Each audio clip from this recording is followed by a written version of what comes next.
O Rafael fazer a oração inicial? Opa, bora. Deixa eu desligar o ventilador aqui. Senhor nosso Deus, nosso Pai querido amado, gostaria de entrar na sua presença, Pai, para primeiramente agradecer por essa bênção, Pai, de poder estar aprendendo da palavra do Senhor, mas não só aprendendo, Pai, mas como praticando. Sim. Também gostaria de pedir que o Senhor estivesse com o Mauro, o abençoando, os dando o conhecimento, ajudando ele com as palavras, Pai, e que o Senhor possa estar com todos nós para que possamos receber isso também. Amém. Agradeço por tudo e em seu nome que eu te oro, peço e agradeço hoje e sempre. Amém. Amém. Amém. Obrigado, Rafa. Então, mais uma vez, né, com a graça e a paz de Deus, estamos juntos para continuarmos aprendendo de Neemias, este grande servo de Deus que tanto fez e está fazendo ainda, né? Porque na realidade ele continua, através dos seus atos, continua atingindo a nós ainda nos dias de hoje. Não só nos atingindo, mas tocando em nossos corações, mudando, né? Até mesmo algumas coisas que precisam ser mudadas no nosso meio, né? Na minha vida, talvez de mais alguém. E Neemias é este grande servo, exemplo para nós, do qual nós devemos olhar e aprendermos, e como o Rafa mencionou, também colocarmos em prática, né? Os seus ensinos, porque não podemos ser apenas ouvinte, né? Como alguém lá disse nas Escrituras, né? O irmão do Senhor. Não basta ser ouvintes, mas temos que ser também um praticante ativo da palavra de Deus. E Neemias vem para isso mesmo, nos ajudar a praticarmos nosso dia a dia, que nós temos visto, que nós temos ouvido da palavra de Deus. Mas eu gostaria, se possível, como é nosso último momento deste livro, né? Eu gostaria, se possível, que um irmão ou uma irmã pudesse ler o capítulo 1, são poucos versículos, e um outro irmão ou irmã pudesse ler o capítulo 2. Para a gente pegar bem o fio da meada, né? Pegarmos bem essa sequência de Neemias, né? Para que nesse último momento que nós estamos, na sexta-feira, possamos pegar uma visão mais geral da obra de Neemias. Então, se alguém tem o capítulo 1 e logo em seguida alguém o capítulo 2, fazendo um favor. Eu posso ler o capítulo 1? Eu posso ler o 2, Guilherme, então. Vamos embora. Ok. Palavra de Neemias, filho de Acalias. No mês de Quisleu, no 20º ano, enquanto eu estava na cidade de Suzã, Anani, um dos meus irmãos, veio de Judá com alguns outros homens. E eu lhes perguntei acerca dos judeus que restaram, os sobreviventes do cativeiro, e também sobre Jerusalém. E eles me responderam: aqueles que sobreviveram ao cativeiro e estão lá na província passam por grande sofrimento e humilhação. O muro de Jerusalém foi derrubado e suas portas foram destruídas pelo fogo. Quando ouvi essas coisas, sentei-me e chorei. Passei dias lamentando-me e jejuando e orando ao Deus dos céus. Então eu disse: Senhor Deus dos céus, Deus grande e temível, fiel à aliança e misericordioso com os que te amam e obedecem aos seus mandamentos, que os teus ouvidos estejam atentos e os teus olhos estejam abertos para a oração que o teu servo está fazendo diante de ti, dia e noite, em favor dos teus servos, o povo de Israel. Confesso os pecados que nós, os israelitas, temos cometido contra ti. Sim, eu e meu povo temos pecado. Agimos de forma corrupta e vergonhosa contra ti. Não temos obedecido aos mandamentos, aos decretos e às leis que destes ao teu servo Moisés.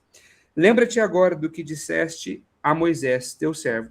Se vocês forem infiéis, eu os espalharei entre as nações. Mas se voltarem para mim, obedecer os meus mandamentos e os puserem em prática, mesmo que vocês estejam espalhados pelos lugares mais distantes debaixo do céu, de lá eu os reunirei e os trarei para o lugar que escolhi para estabelecer o meu nome. Então, estes são os teus servos, o teu povo. Tu os resgataste com o teu grande poder e com o teu braço forte. Senhor, que os teus ouvidos estejam atentos à oração deste teu servo e à oração dos teus servos que têm prazer em temer o teu nome. Faze com que hoje este teu servo seja bem-sucedido, concedendo-lhe a benevolência deste homem. Nessa época, eu era o copeiro do rei. No mês de Nisan, do 20º ano do rei Artaxerxes, na hora de servir-lhe o vinho, levei ao rei. Nunca antes eu tinha estado triste na presença dele. Por isso o rei me perguntou: por que o seu rosto parece tão triste se você não está doente? Essa tristeza só pode ser do coração. Com muito medo, eu disse ao rei: que o rei viva para sempre. Como não estaria triste o meu rosto se a cidade em que estão sepultados os meus pais está em ruínas e as suas portas foram destruídas pelo fogo? O rei me disse: o que você gostaria de pedir? Então, orei ao Deus dos céus e respondi ao rei: se for do agrado do rei e se o seu servo puder contar com a sua benevolência, que ele me deixe ir à cidade onde meus pais estão enterrados, em Judá, para que eu possa reconstruí-la. Então o rei, estando presente a rainha, sentada ao seu lado, perguntou-me: quanto tempo levará a viagem? Quando você voltará? Marquei um prazo com o rei e ele concordou que eu fosse. A seguir, acrescentei: se for do agrado do rei, eu poderia levar cartas do rei aos governadores dos Transeufrates para que me deixem passar até chegar a Judá. E também uma carta para Asaf, guarda da floresta do rei, para que ele me forneça a madeira para as portas da cidadela que fica junto ao templo, para os muros da cidade e para a residência que irei ocupar. Visto que a bondosa mão de Deus estava sobre mim, o rei atendeu os meus pedidos. Com isso, fui aos governadores dos Transeufrates e lhes entreguei as cartas do rei. Acompanhou-me uma escolta de oficiais do exército e de cavaleiros que o rei enviou comigo. Sanbalate, o Horonita, e Tobias, o oficial amonita, ficaram muito irritados quando viram que havia gente interessada no bem dos israelitas. Cheguei a Jerusalém e, depois de 3 dias de permanência ali, saí de noite com alguns dos meus amigos. Eu não havia contado a ninguém o que o meu Deus havia posto em meu coração que eu fizesse por Jerusalém. Não levava nenhum outro animal além daquele em que eu estava montado. De noite, saí pela porta do vale na direção da fonte do dragão e da porta do esterco, examinando o muro de Jerusalém, que havia sido derrubado e suas portas que haviam sido destruídas pelo fogo. Fui até a porta da fonte e do tanque do rei, mas ali não havia espaço para o meu animal passar. Por isso, subi ao vale, ainda de noite, examinando o muro. Finalmente voltei e tornei a entrar pela porta do vale. Os oficiais não sabiam aonde eu tinha ido ou o que eu estava fazendo, pois até então eu não tinha dito nada aos judeus, aos sacerdotes, aos nobres, aos oficiais e aos outros que iriam realizar a obra. Então eu lhes disse: vejam a situação terrível em que estamos. Jerusalém está em ruínas e suas portas foram destruídas pelo fogo. Venham, vamos reconstruir os muros de Jerusalém, para que não fiquemos mais nessa situação humilhante. Também lhes contei como Deus tinha sido bondoso comigo e o que o rei me tinha dito. Eles responderam: sim, vamos começar a reconstrução. E se encheram de coragem para a realização desse bom projeto. Quando, porém, Sanbalate, Horonita, Tobias, oficial amonita, e Gesem, o árabe, souberam disso, zombaram de nós, desprezaram-nos e perguntaram: o que vocês estão fazendo? Estão se rebelando contra o rei? Eu lhes respondi: o Deus dos céus que fará que sejamos bem-sucedidos. Nós, os seus servos, começaremos a reconstrução, mas, no que lhes diz respeito, vocês não têm parte nem direito legal sobre Jerusalém.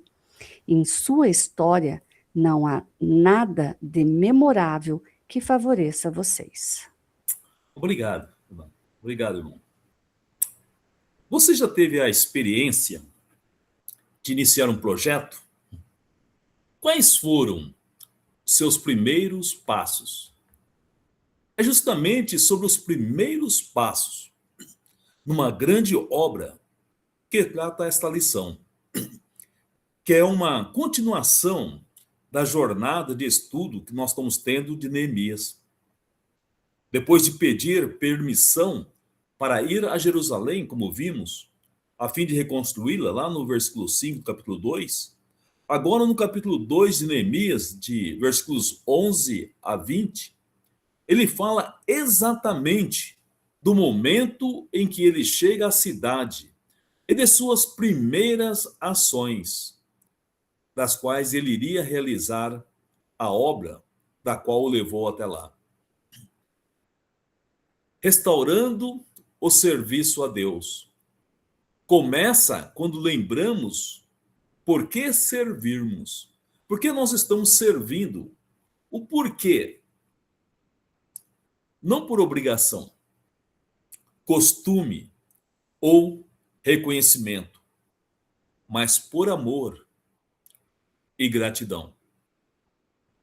Então, cada vez que tivermos que fazer uma obra, precisamos lembrar que nós não estamos fazendo por obrigação, ou simplesmente um costume, ou para ter um reconhecimento, mas o único propósito do nosso serviço tem que ser por amor e gratidão.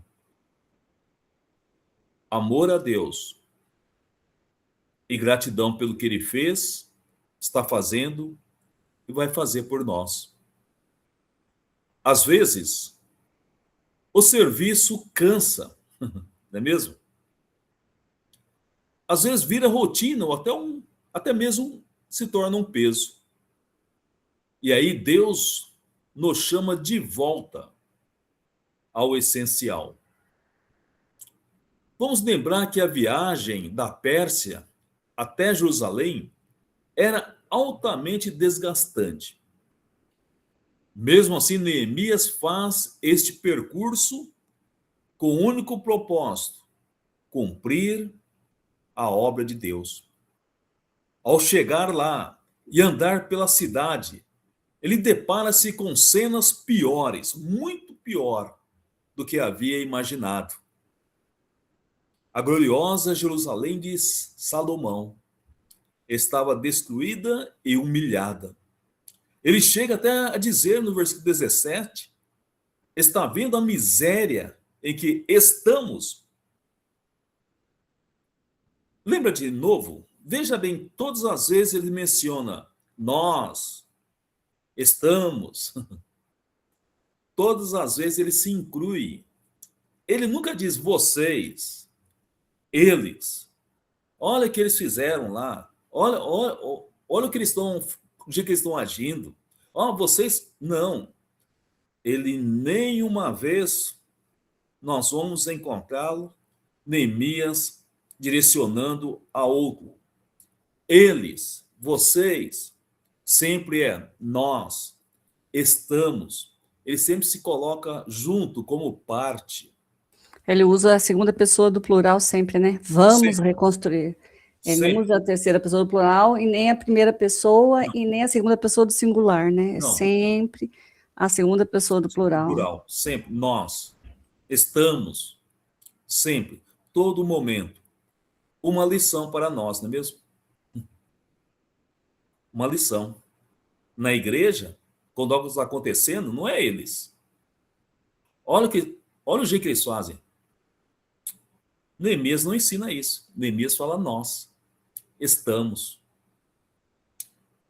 Observe sempre isso de Neemias. Este exemplo de Neemias.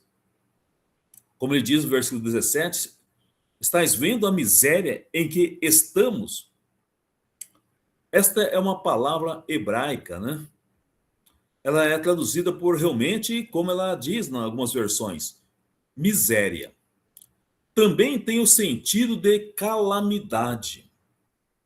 a situação era mesmo muito complicada.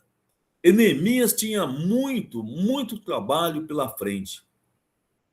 Todavia, com a ajuda de Deus, ele soube iniciar este grande desafio com muita sabedoria. É o que nós vamos ver. Para iniciar, seja qual for a obra, precisamos de muita sabedoria. Neemias vai dar algumas dicas para nós. Como iniciar uma obra para Deus. Neemias vai mostrar o caminho, como se diz, o caminho das pedras. Neemias vai falar para nós, olha, se você vai começar um ministério, eu vou mostrar a vocês, Neemias está dizendo, como se deve iniciar um ministério. Vamos analisar 5 questões que não foram ignoradas por ele no início do seu trabalho. Então, nós vamos aprender, no mínimo, 5 questões importantes. Nós já vimos a questão da oração, já vimos a questão do jejum, mesmo do clamor a Deus, de se humilhar perante Deus, mas agora ele já está na obra. Está lá, já está com os pés lá, já chegou. E agora ele vai falar para nós de 5 ações fundamentais para realizarmos uma boa obra que glorifique somente a Deus. Primeira questão que ele não ignorou foi o descanso. Mas como assim? Vai descansar? Sim. Neemias, antes de começar a obra, o que ele faz? Descansa. Descansa. 3 dias. 3 dias. Exato. Versículo 11. Do capítulo 2. E cheguei a Jerusalém e estive ali 3 dias. Depois de uma viagem cansativa de mais de 1.400 quilômetros, Neemias faz uma pausa. Toda a sua dinâmica, vista no capítulo 2, não dá lugar à precipitação a esta altura do relato. Nada de precipitação. A enorme vontade deste servo de Deus em ajudar os seus conterrâneos não o fez chegar a Jerusalém impelido por uma compulsão ardente de pegar a colher de pedreiro, pegar a massa, pegar a argamassa lá, pegar os serventes, pegar a régua, o prumo. Nada disso. O que Neemias faz? Primeiro, uma pausa. Antes de começar a obra, de começar o muro, Neemias passa 3 dias descansando da fadiga da viagem. Antes de tratar qualquer negócio, antes de fazer qualquer coisa. Sabe por quê? Não se acelera nem para a ação e nem para a conversa, no versículo 12. Descansar antes de colocar a mão na massa é altamente benéfico. Esse tempo de poder ser usar esse tempo para reflexão, renovar as forças, visualizar o que precisa, descanso. Descanso fundamental. Na Bíblia, há um claro equilíbrio entre o trabalhar e o descansar. Êxodo, capítulo 20, versículo 8 a 11, capítulo 22, 23 também fala isso. Todo servo de Deus, todo, deve saber cuidar de si mesmo. cuidar da sua saúde, cuidar de si, porque nós sabemos quem somos. O templo, a morada de Deus, precisamos cuidar dele. É o que Neemias está fazendo. Depois do trabalho, o próprio Jesus chamou seus discípulos para descansar. Cada vez que Jesus realizava aquelas grandes obras, pessoas procurando, pessoas querendo a sua atenção, muitas vezes ele chamava os seus apóstolos, olha, vamos para um lugar a fim de descansarmos e orarmos. Jesus nos ensina isso. Lá em Marcos, capítulo 6, verso 31. Mas sabe, irmãos, nós não podemos confundir intensa atividade com espiritualidade. Ok? Podemos confundir as coisas. Intensa atividade não quer dizer espiritualidade. Às vezes eu penso que estou atropelando tudo e todos com atividades, não é sinônimo de espiritualidade. Lembra de Jesus? Equilíbrio, trabalho, descanso, oração. Não é só trabalhar, é descansar e orar também. Talvez até mais orar. Não quer dizer que não vamos trabalhar, mas se oramos mais, nós vamos produzir mais e melhor. A produção daquilo que nós iremos fazer será de uma qualidade, terá uma espiritualidade, porque é Deus agindo e não o homem. É interessante porque Neemias fica 3 dias descansando. Teve um caso que eu conheci que tinha um evangelista, estava num dia dele de folga com a família e chegou um membro da sua congregação na sua casa, de repente, e viu ele lá. E a pessoa perguntou a ele, mas, né, o que você está fazendo aqui? Ele estava lá tranquilo, à vontade, era dia dele da família, ele estava em casa. Ele falou assim, hoje é meu dia de folga, eu estou descansando. Essa pessoa falou assim, essa cristã falou assim para ele, você sabia que o diabo não descansa? Ele olhou para ela e falou assim, eu sabia, por isso que ele é diabo.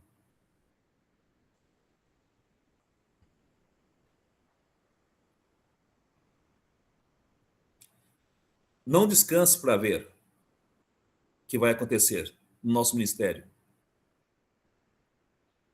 Vamos agredir as pessoas, vamos julgar as pessoas, vamos condená-las, vamos falar palavras que não edificam, vamos deturpar o ensino de Deus. O cansaço faz isso. A mente conturbada faz isso. E essa irmã, essa senhora, lá daquela congregação, não soube o que responder. Mas ele respondeu, sim, eu sei que o diabo não descansa. Por isso que ele é um diabo. Foi dado um recado, não é verdade?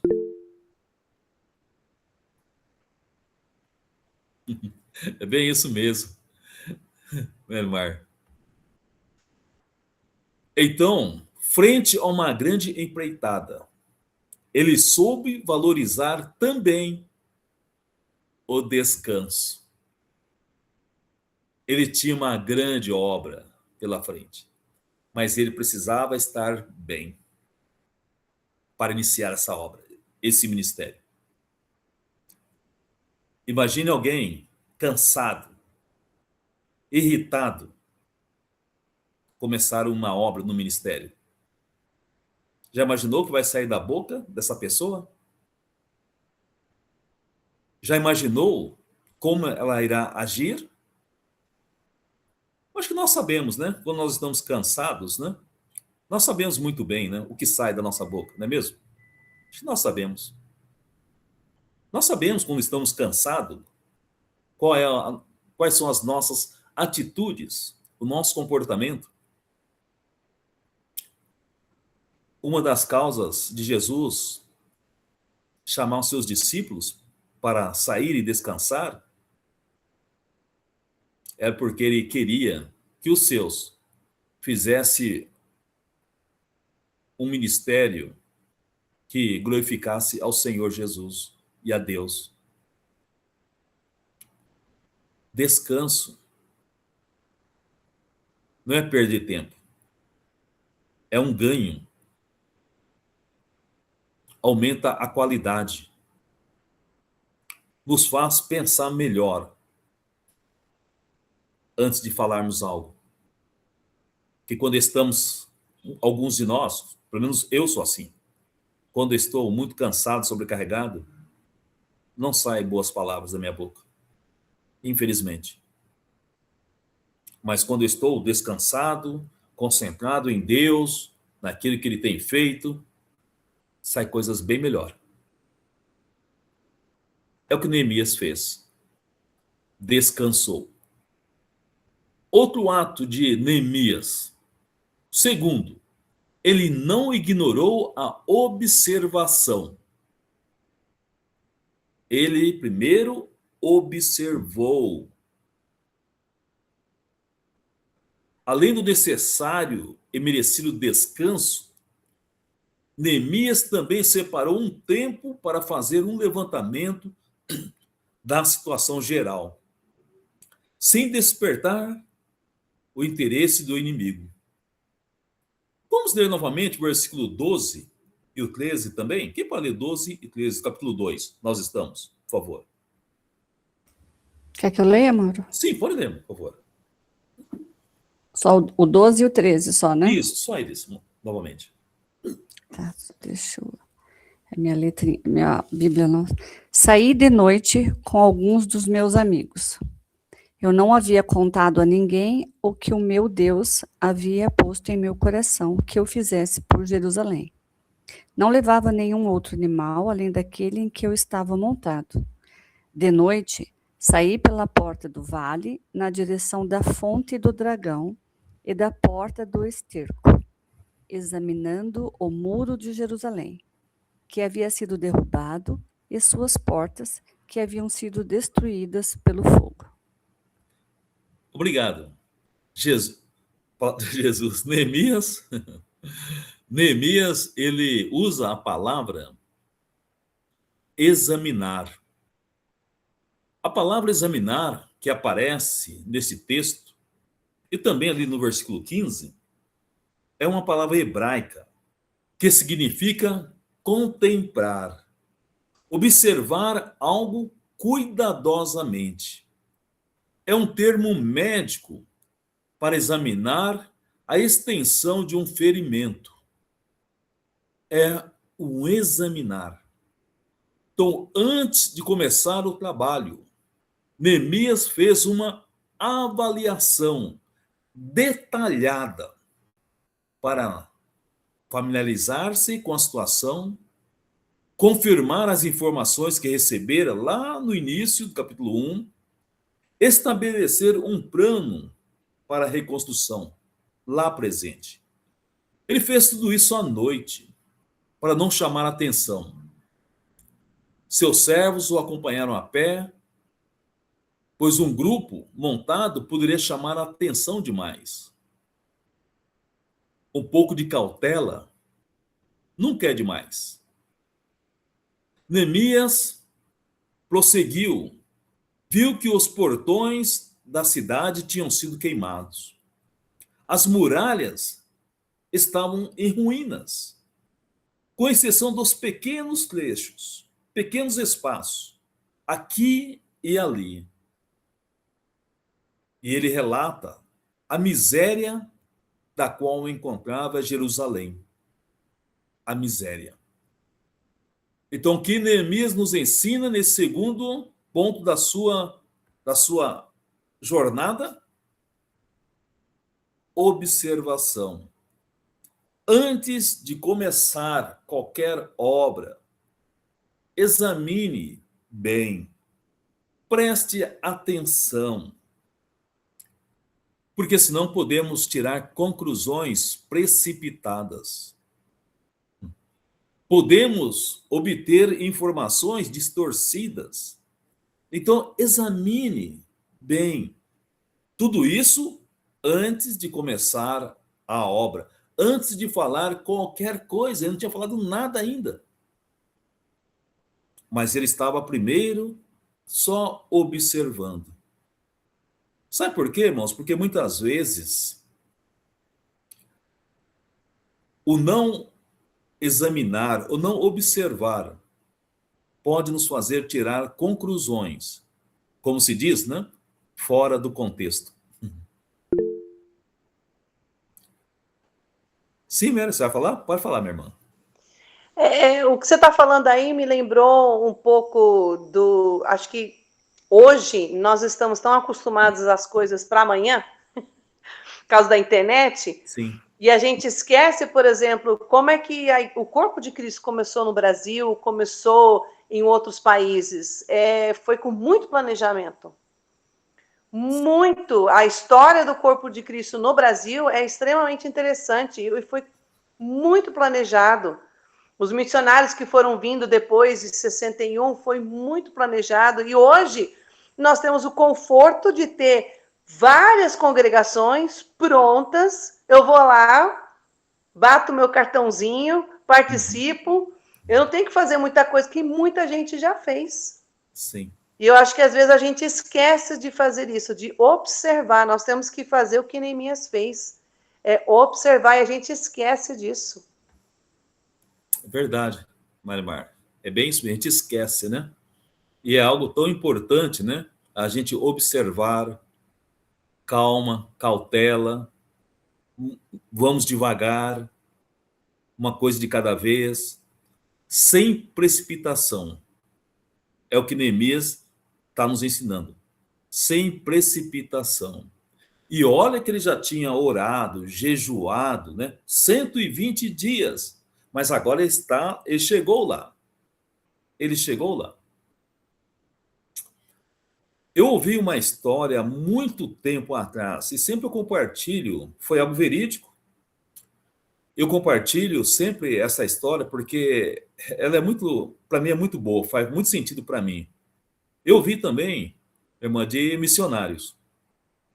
Diz que havia uma cidadezinha tão pequenininha lá nos Estados Unidos, que tinha uma congregação da Igreja de Cristo lá, uma igreja rural. Eles que eles tinham um costume de ter uma peça lá na frente do púlpito, uma grande peça, um móvel lá na frente. Congregação antiga, acho que uma centenária, essa congregação, pequenininha. Aí eles contrataram um pregador, que o antigo dela tinha já aposentado, velhinho, senhor de idade, né? Então se aposentou, e aí naquela época contrataram um novo evangelista.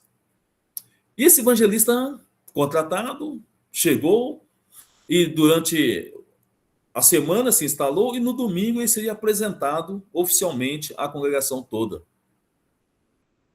E durante a semana ele pegou aquele objeto que toda a vida esteve lá na frente.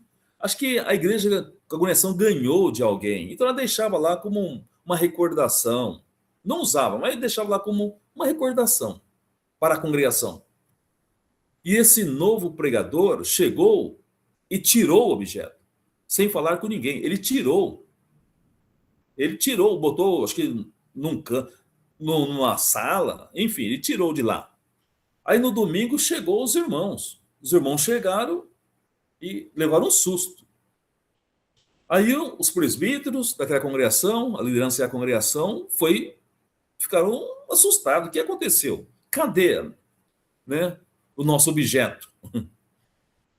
Aí ficaram sabendo que foi ele, o pregador, havia tirado.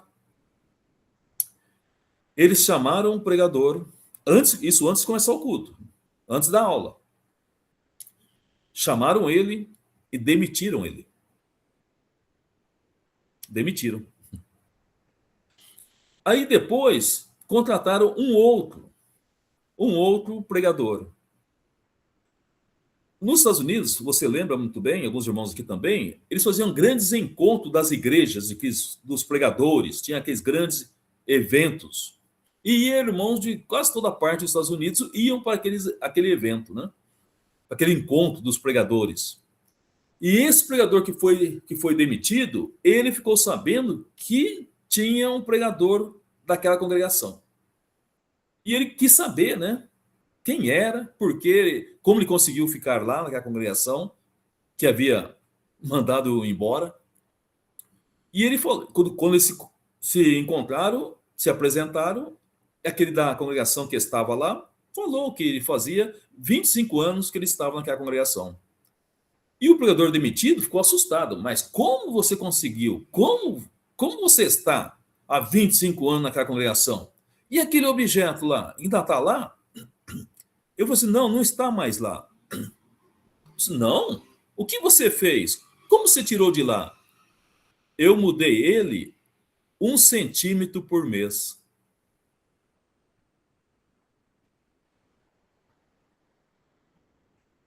Entendemos a mensagem? Ele falou assim, não está mais aquele objeto lá. Por quê? Como assim? Ele não está porque eu tirei ele, mas levou 25 anos, 1 centímetro por mês. Eu fui tirando ele. Calma, paciência. É assim Neemias. Ele soube esperar.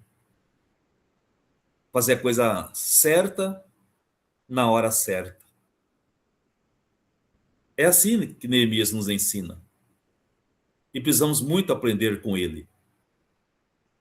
Mas também Neemias não ignorou, o terceiro ele não ignorou a cooperação. Ok? Cooperação. Ele não ignorou a cooperação. Vimos que enquanto a cidade dormia, Neemias estava acordado.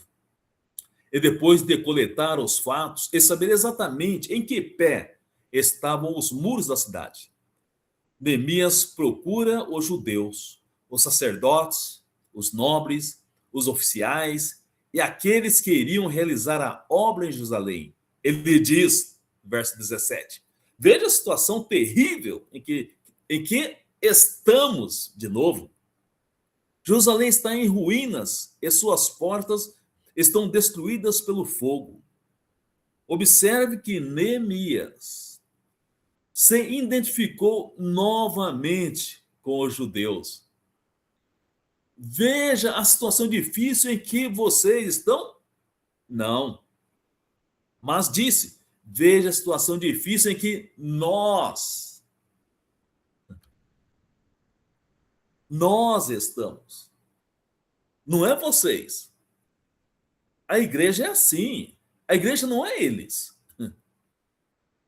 A igreja de Cristo é nós. É nós. Se está correndo tudo bem, é nós. Se não está, como lá com os judeus, é nós também. Somos nós. Não existe eles. Na igreja, deve ser assim, não é mesmo? Nós. Se estamos desfrutando de coisas grandiosas, é nós. Se não estamos, também é nós. Gravemos isso. É muito importante isso para nós, discípulos de Jesus. Não é eles na igreja. É nós. Nunca é eles. Sempre é nós. Na igreja de Cristo é assim. Ver a situação difícil em que estamos.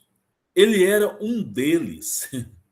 A tarefa que tinha pela frente era imensa. Não havia a mínima chance dele fazer sozinho. Por isso ele pede colaboração. No versículo 17, ele apresenta a situação da cidade e desafia. versículo 17. Venham, ele diz, vamos reconstruir os muros de Jerusalém, para que não fiquemos mais nessa situação humilhante. A extensão dos muros era de quase 2 quilômetros.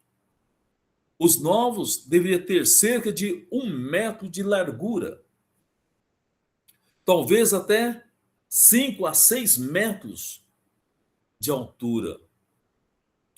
Reconstruir este muro só seria possível com a colaboração por parte dos habitantes de Jerusalém e a graça de Deus. Neemias conseguiu essa ajuda. Depois de mostrar para o povo que aquele não era um projeto dele, mas de Deus, ele os motivou ao trabalho. E eles, no versículo 18, quem pode ler o 18? Veja a resposta que eles deram a Neemias no verso 18. Você quer que leia, Mauro? Sim. Pode Também lhes contei como Deus tinha sido bondoso comigo e o que o rei me tinha dito. Eles responderam: sim, vamos começar a reconstrução. E se encheram de coragem para a realização desse bom projeto. Amém. É assim. Esta resposta por parte de todo o povo é tão milagrosa quanto a permissão do rei Artaxerxes, o rei cruel. Milagrosa. Aquele povo que centenas de anos sempre sendo humilhados, agora se enchem de coragem, porque a mão do Senhor era com eles. Agora, já imaginou se Neemias chegasse lá e falasse: olha, eu vim aqui para reconstruir a cidade que vocês são culpados, que vocês fizeram isso, que é culpa de vocês. Já imaginou se Neemias chegasse acusando? Julgando? Não ia ter adeptos, né? Não ia conseguir adesão de ajuda, né? Oi, irmão, não ouvi muito bem. Vou falar que ele não ia ter adeptos, né? Sim. A ajuda, não ia ter adesão, né? Não. Porque eles iam já se sentir tão para baixo, tão cansados e tão deprimidos, porque foram, né? Iam se sentir culpados porque eles estavam lá, Sim. né? Talvez quando mais novos, mas eles estavam lá e não fizeram nada o tempo todo até a chegada dele, né? Sim. Ele não ia conseguir adesão, né? Não. Quando se não inclui em algo e só julga e só culpa, isso cansa. Cansa. Isso deixa a pessoa É cansada, né? a mesma Desanimada. coisa do rapaz que tirou a estátua, ou objeto, sei lá. Sim. Aquele pregador, que eu posso dizer, inexperiente. Inexperiente. É isso mesmo, irmã. Inexperiente. O julgamento e a acusação só destrói relacionamentos. Não constrói. Não é assim que aprendemos do Senhor, não é mesmo? Por isso que quando tivermos que ajudar na igreja do Senhor, nós e palavras de motivação. Uma que porque não somos juízes, e outro que já tem quem julga, já tem quem condena, que é o grande acusador. Então, para começar uma boa obra, se inclua nela. Nós. É nossa obra. Faça parte da obra, do projeto. Mas aí Neemias continua. O quarto ponto que podemos observar, ele também não ignorou a firmeza. Tão logo o povo se dispôs a vestir a camisa e fazer a obra de Deus, a oposição entra em cena. Sambalate e a sua gangue, sua companhia, não queria o bem de Israel. No versículo 10. Na verdade, eles ficaram muito irritados quando souberam que alguém se importava com os judeus. Quando o povo se une para reconstruir os muros, desde o início ficou bem claro que o trabalho não iria adiante sem os desafios dos inimigos. Porém, Sambalate, Oronita e Tobias, o outro amonita, e Gesem, o arábio, quando souberam, diz o versículo 19, eles zombaram de nós e nos desprezaram. O termo hebraico para zombar traz a ideia de pronunciar palavras de menosprezo. Além de zombar, a oposição também questiona. Ele diz, versículo 19, vocês estão querendo se rebelar contra o rei? Olha a oposição. Então, sempre que houvermos sido chamados para uma obra, haverá oposição. Porque Satanás não quer. Satanás não gosta de ver a obra do Senhor fluindo. O inimigo se levanta. Mas vamos ver como também Neemias vai lidar com os inimigos. Esse argumento que eles disseram que eles iriam se rebelar contra o rei era sério e sujo. Por quê? Vamos ver o porquê este se rebelar contra o rei, que eles estavam sendo acusados, era algo muito sério. O rei havia concedido a carta, o benefício, todo necessário para Neemias. Já imaginou se agora chega uma carta lá para o rei dizendo que Neemias está se rebelando contra o rei? Já imaginou? Olha como o inimigo é. Por isso esse argumento era sério demais. Jerusalém ficava entre a Pérsia e o Egito. Eliana, quer falar? Pode falar, meu irmão. Desculpe. Pode falar.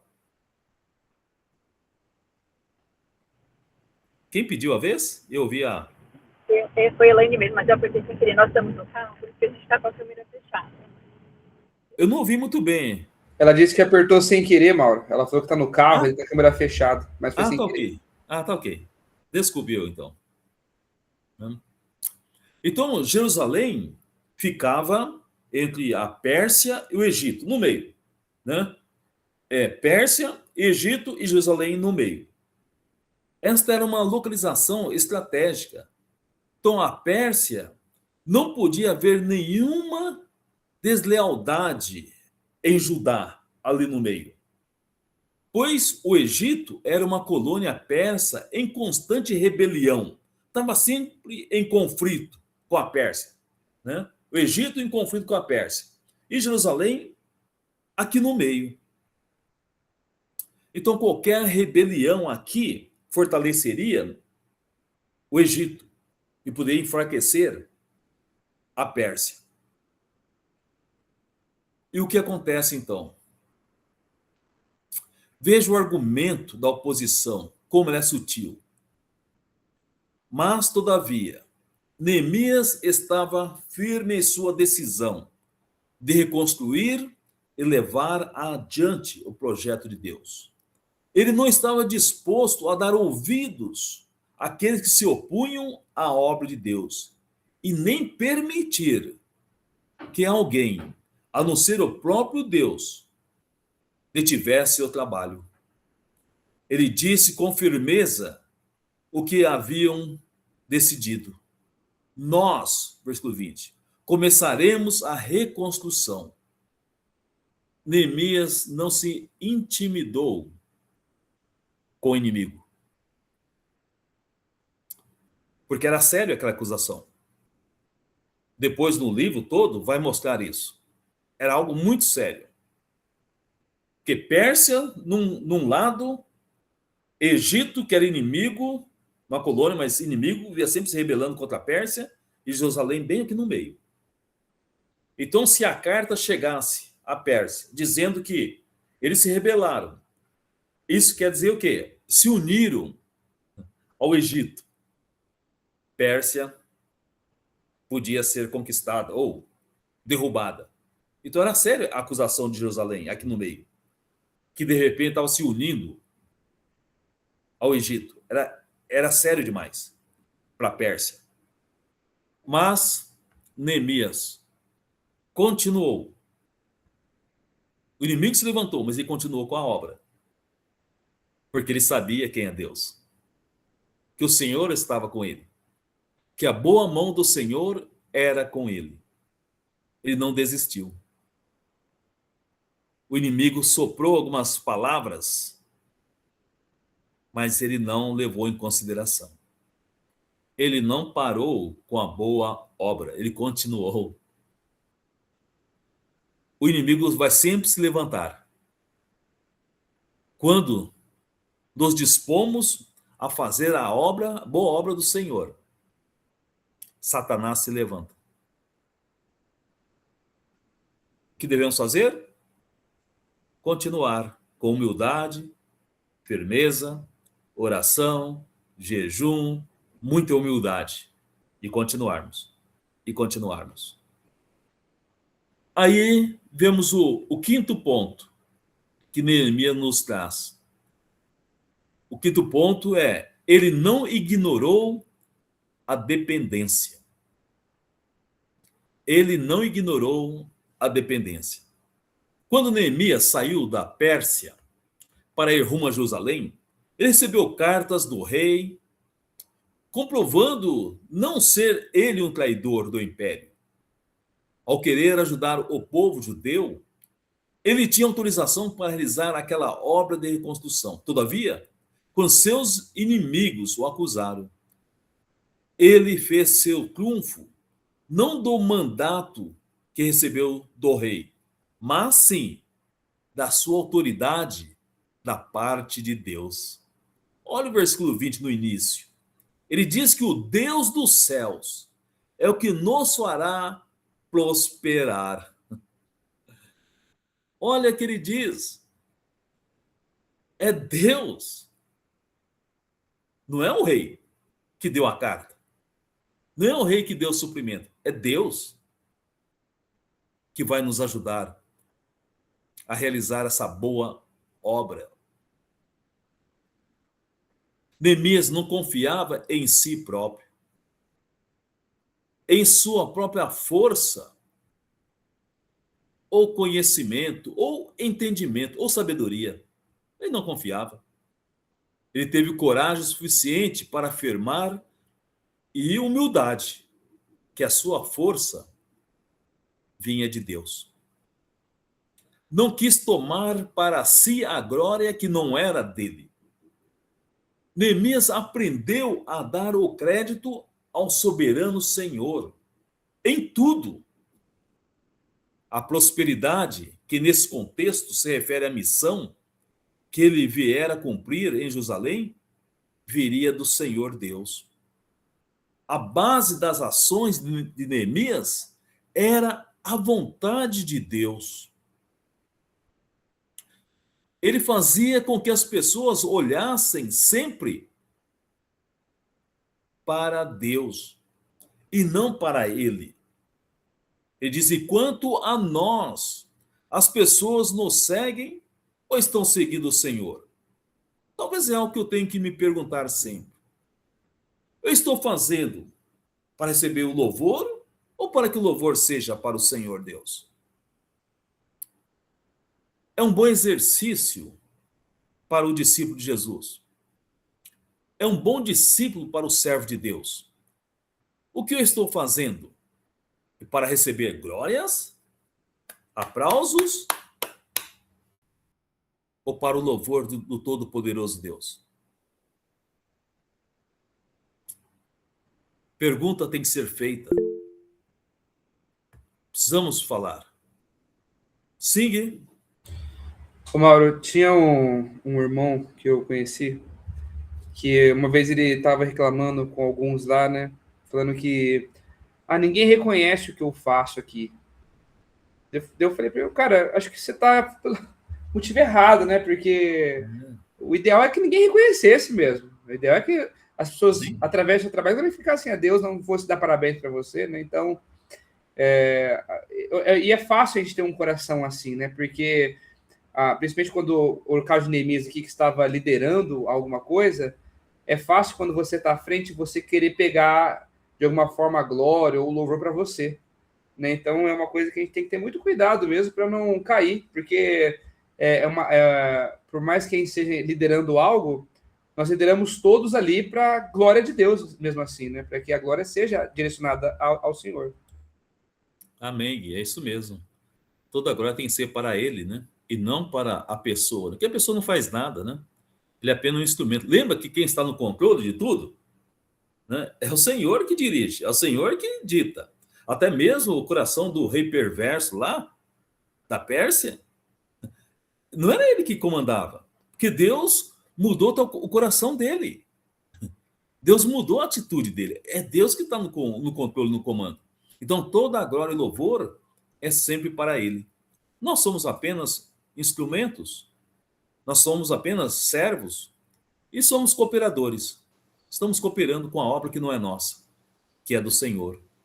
Ô Mauro, para a gente não Sim. correr o risco de morrer comido por vermes, que nem o Herodes em Atos Herodes. capítulo 12. Sim, para não corrermos esse grande risco, né? De se atribuir uma glória a qual não pertence, né?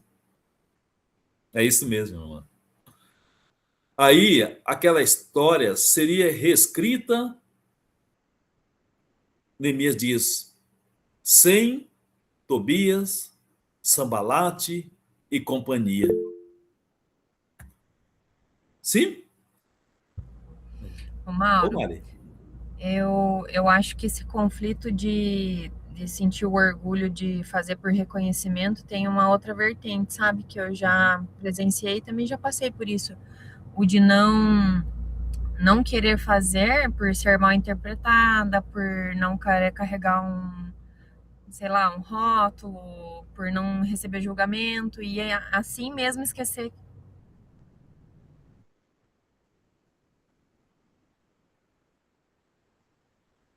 Deu uma travadinha, Mari.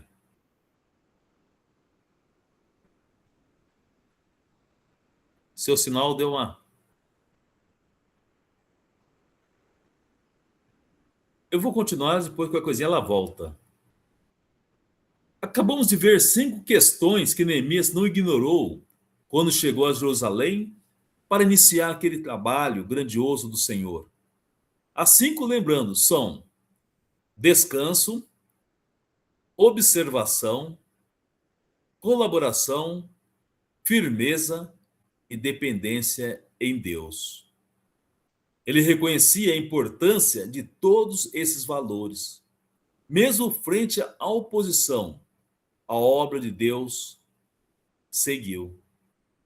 A obra de Deus foi em frente. Mas eu gostaria de destacar 2 coisas. E tudo isso nós estamos vendo de Neemias. 2 princípios importantes. Na obra de Deus, primeiro, estime corretamente o descanso, tá? Neemias chegou a Jerusalém para fazer a obra de Deus, capítulo 2, 12. E há muitos que, diante das atividades relacionadas à obra de Deus, não permitem a si mesmos período de descanso. Tristeza.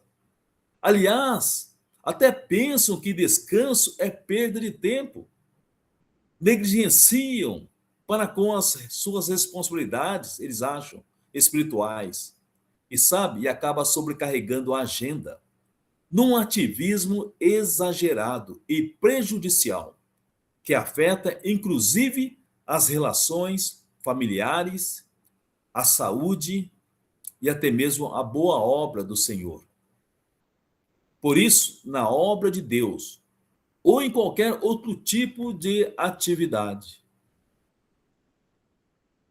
valorize corretamente o descanso.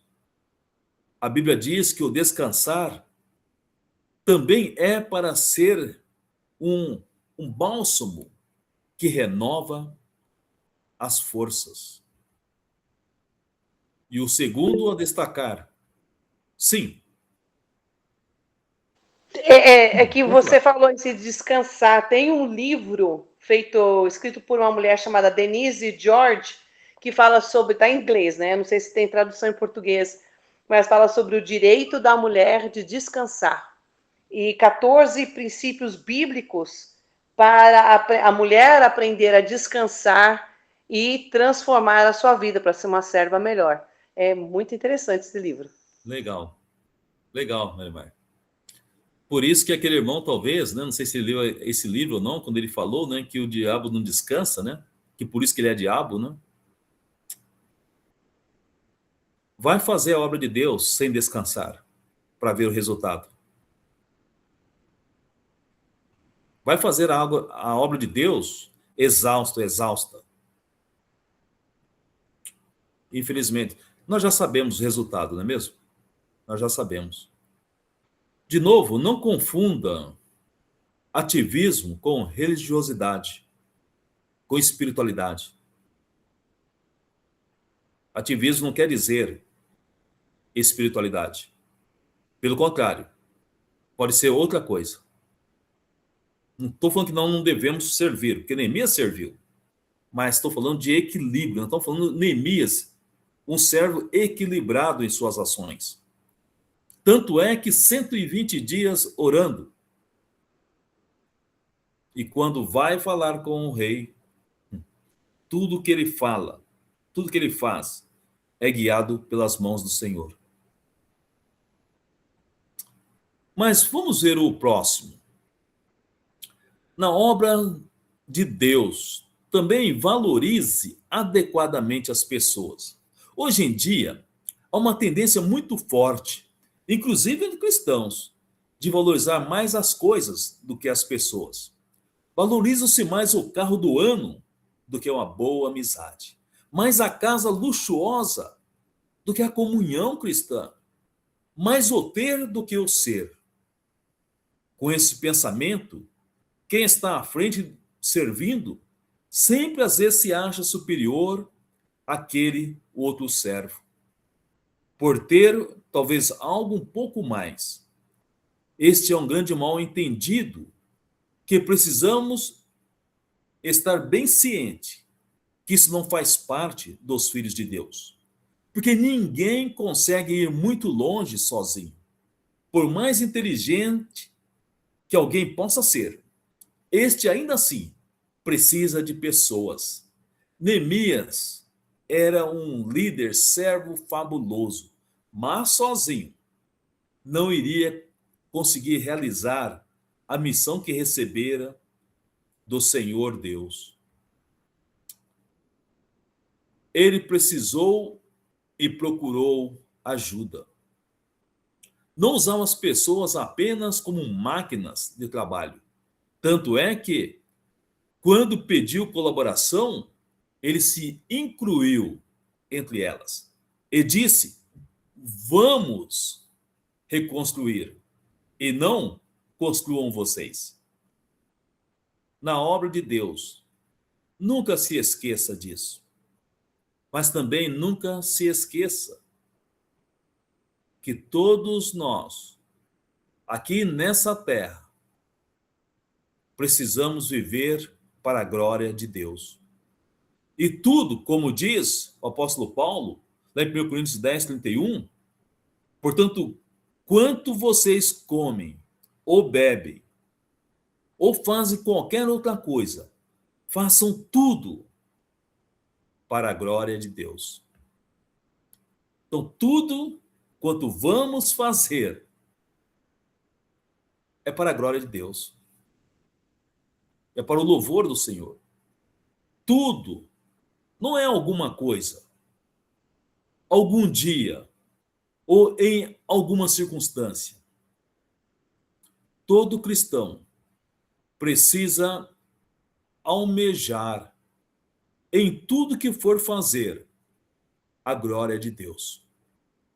do que se refere à obra de Deus, isso precisa ser ainda mais enfatizado.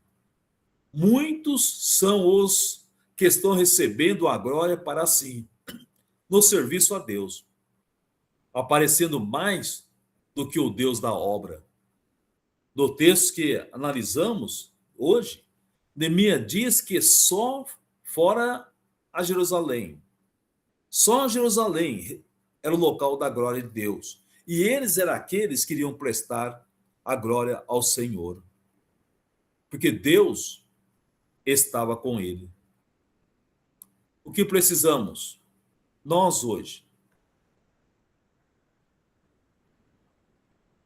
Não é eu que vou fazer, não é você.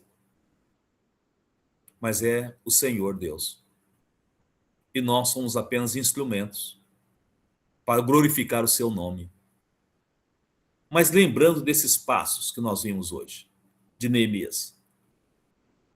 Mas mesmo assim, cuidado, porque existe o inimigo das nossas almas. E ele não quer que façamos a boa obra do Senhor. Então, olhemos para nós mesmos e examinemos os nossos corações. Eu tenho um cântico que poucas vezes eu consigo cantá-lo. Poucas vezes. Porque engasga. Aquele que diz, eu não sei cantar, os irmãos aí, né? Que nos ajudam no louvor, né? Examinemos nossos caminhos e voltemos ao Senhor. Precisamos examinar os nossos caminhos, não é mesmo? Acabei de pensar nesse hino. É mesmo? Porque os irmãos que conhecem, Gui, vocês aí que cantam, canta um pedacinho para nós desse cântico, por favor. Vai, Mary, você que estava cantando já, pensando nele?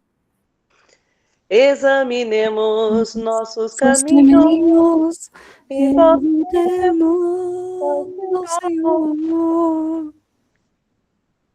É isso mesmo. É muito lindo esse hino, a letra é maravilhosa. Amém. É isso que precisamos, né?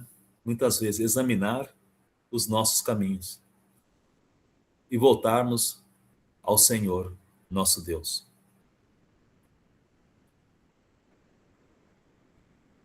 Poderíamos ver tantas outras coisas mais, mas nosso tempo está chegando.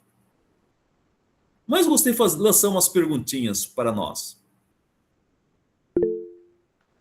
Sim? Sim, Cris? Só vou dar um recado. A Sim. Mari falou que a bateria dela acabou, e aí por isso que ela não conseguiu falar mais. E ela pediu para dizer assim que a conclusão é para a gente não esquecer que a gente tem que fazer tudo para Deus e que é para a honra e glória dele. Amém. É isso mesmo, Cris. É isso mesmo. Uma pergunta: por que vocês acham, por que nós achamos que Neemias não era precipitado? Por que Neemias não era precipitado?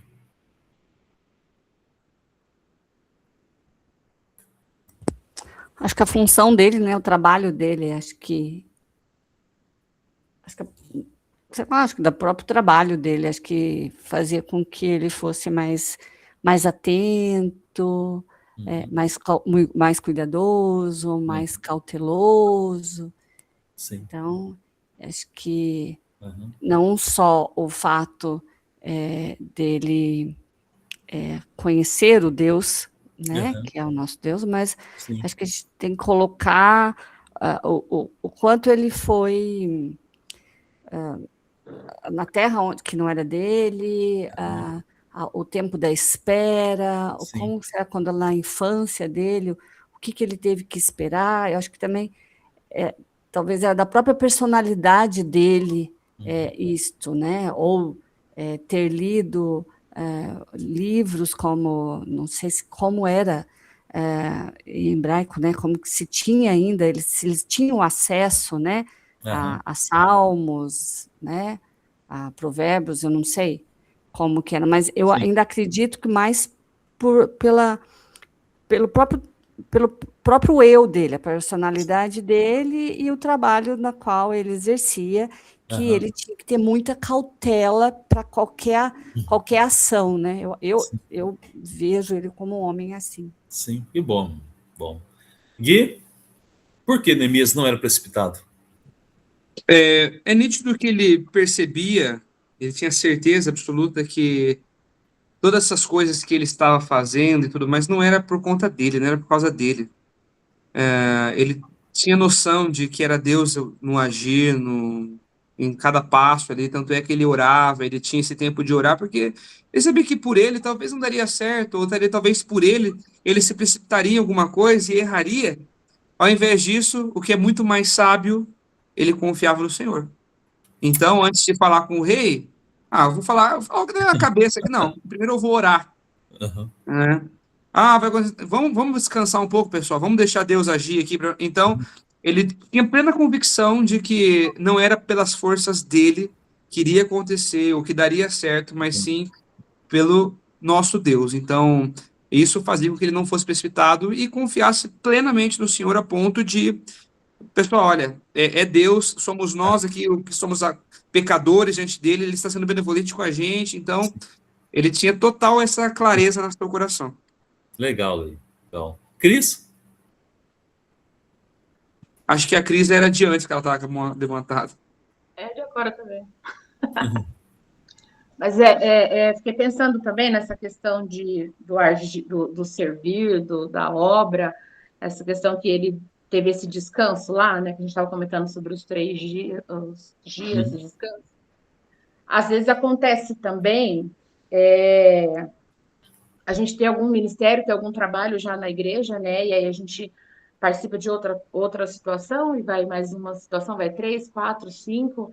E se a gente não tomar esse cuidado, a gente também, na verdade, precisa desse descanso também no meio do caminho, né? Sim. Porque senão o trabalho também não vai sair bom, entendeu? E não é vergonha. Eu vejo que, assim, eu fico observando alguns irmãos e dá a impressão que parece que é vergonhoso falar assim, preciso descansar, sabe? Eu preciso dar... Não estou dizendo dar tempo para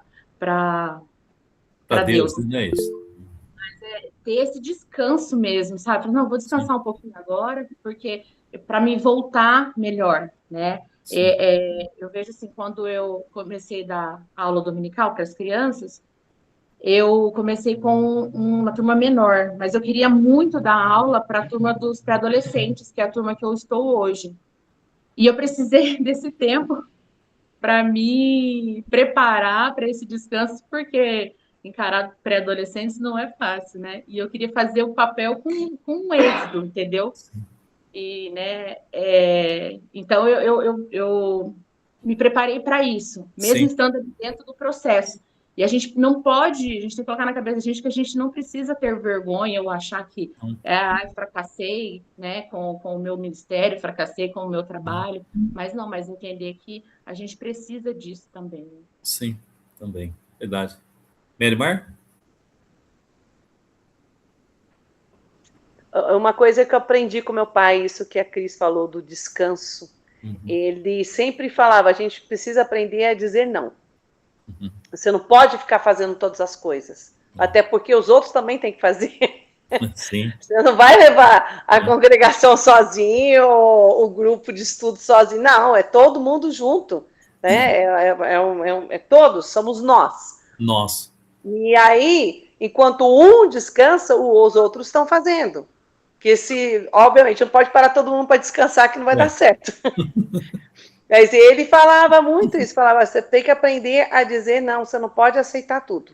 Tem um momento que você precisa, realmente vai ficar 3 coisas, né? Não, eu vou precisar descansar nesse momento, eu não vou poder aceitar fazer tal coisa ou ajudar. Às vezes a gente tem que ter essa consciência também. Sim, obrigado. É só, assim, falando um pouquinho mais sobre isso, o descanso.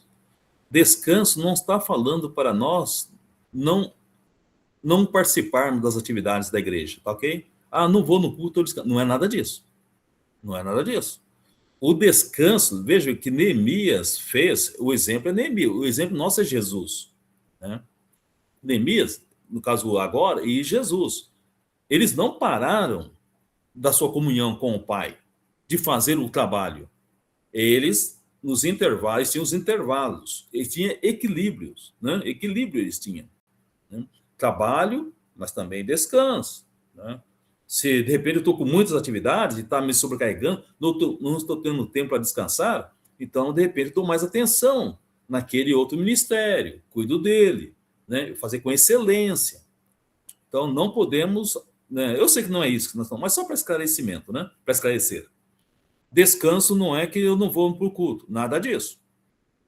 Pelo contrário, descansamos para irmos para o culto. Ok? A gente descansa para ir. Sabe por que nós vamos? Nós temos que ir para o culto? Adorar a Deus e edificar os nossos irmãos. Adorar a Deus e edificar os nossos irmãos. E para isso nós precisamos estar bem, descansados.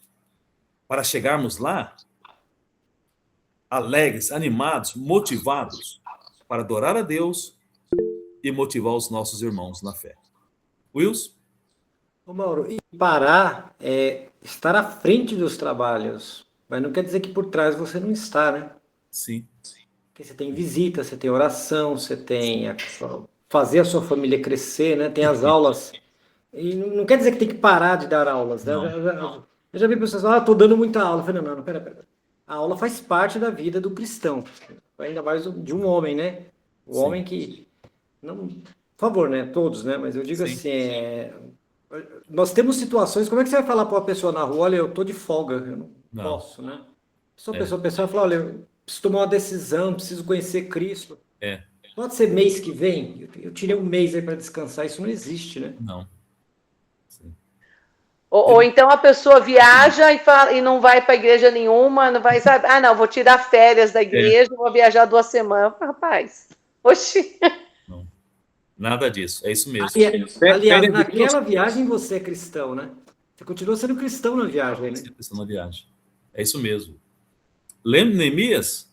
Chegou da viagem, descansando, mas se preparando para a obra, né? Jesus fazendo a obra e tendo tempo para descansar e fazendo a obra. Equilíbrio. Equilíbrio. Mas por que mais vocês acham que Neemias não foi precipitado? Vocês têm mais alguma observação antes de encerrarmos? Por que Neemias não foi precipitado? Se não, eu vou pedir... Wilson? Desculpe, Wilson. Eu acho que... Sabe que também ele não estava tentando alinhar a rota? Todas as vezes... Pode ser. Eu acho que assim, acho a personalidade dele, né? Até pela função, mas Pode alinhando ser, rota, né? Sim, Então, alinhar. Botar tudo no lugarzinho, né? Eu ia falar orar, porque ele é uma pessoa de oração. Também. Sim, sempre. Davizinho? O Wilson levantou primeiro. Wilson? Não, Não? é você, Não tá. Davizinho. Tá. Eu cheguei no meio da aula, mas umas coisas que eu anotei e que eu acho que vai fazer muito sentido. O Guilherme já comentou, né, sobre a questão da confiança e tudo mais, mas foi uma das características que eu coloquei como principais em Neemias. Ele tinha uma intimidade tão grande com Deus, uma confiança tão grande com Deus, que ele compreendia também que as coisas não podiam ser no tempo dele, mas que também ele confiava e entregava nas mãos do Senhor e esperava. Eu acho que muitas das vezes a gente quer entregar, mas a gente ainda tem um pouquinho do coração lá querendo tomar conta da situação. E eu percebo que ele realmente entrega tudo, ao ponto de, sabe, toma, no seu tempo, e quando for a minha oportunidade, eu vou agarrar essa oportunidade e vou tentar fazer o meu melhor com ela. Eu acho que muitas das vezes a gente não consegue ter esse controle, e não ter o controle, na verdade, mas é compreender que não estamos no controle. Acho que essa é a verdade. É isso mesmo. O Wilson, você ia falar, Wilson? Não. Então, irmãos, talvez para encerrarmos, nosso horário está chegando, Neemias nos ensinou, acho que muitos princípios nós conversamos aqui. Mas eu gostaria de enfatizar para nós, discípulos de Jesus, oração,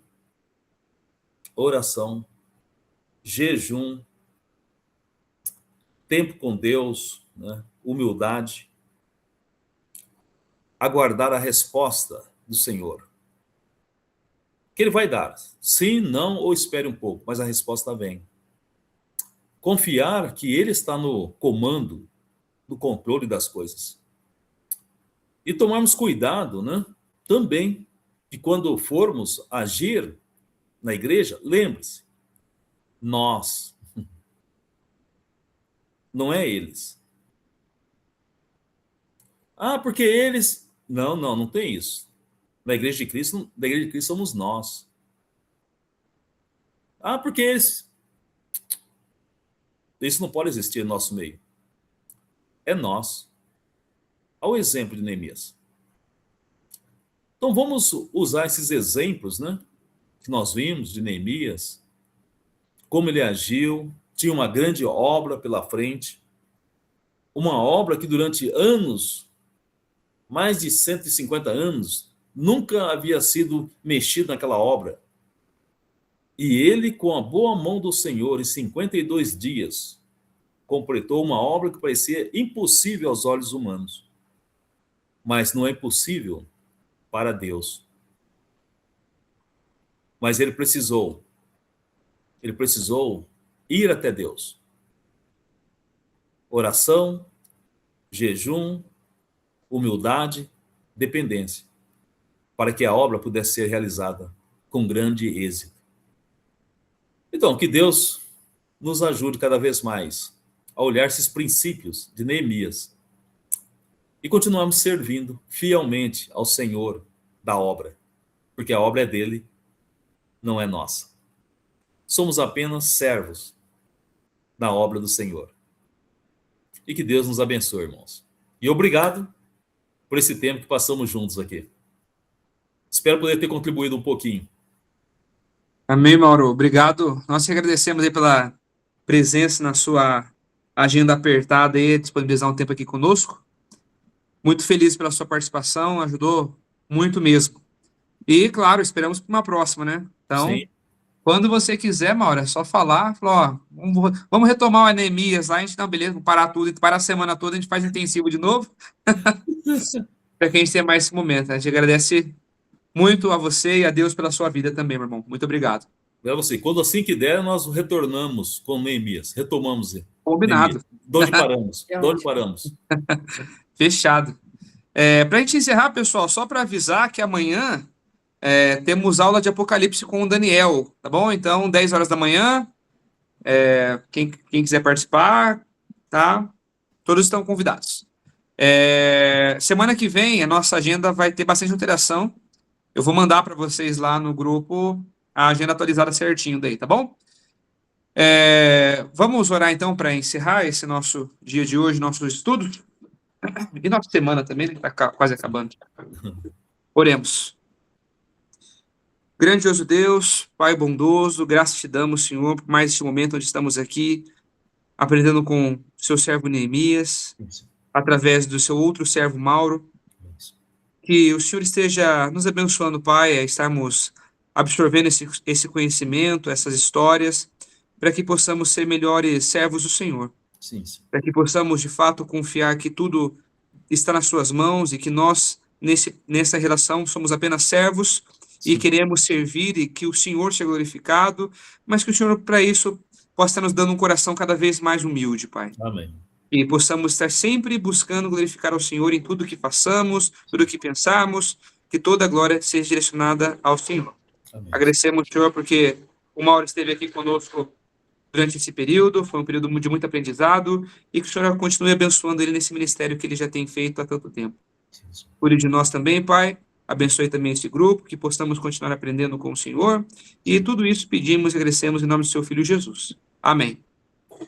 Amém. Maurão, obrigado mais uma vez.